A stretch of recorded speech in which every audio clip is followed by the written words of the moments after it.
I would say there were two people that really molded my passion to join a career in science and dictate the type of scientist I hope to become one day.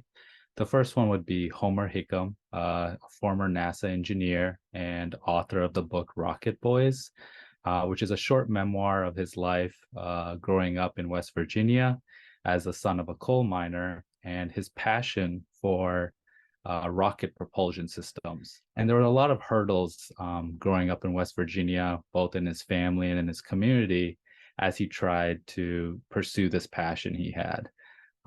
But eventually, overcoming these hurdles, he was able to win the National Science Fair.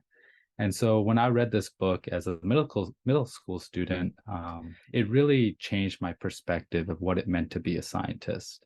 Mainly because at that point, I saw scientists as someone who had to be extremely intelligent, hardworking, and very patient.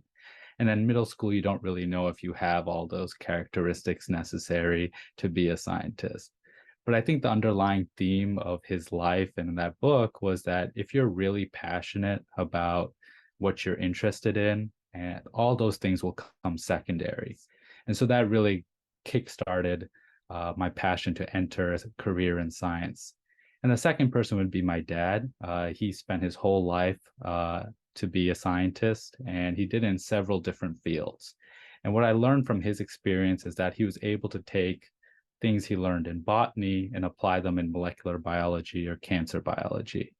And for me, that was really important to have a multidisciplinary approach in my training as well. So I spent a lot of time in college studying biomedical engineering and healthcare management.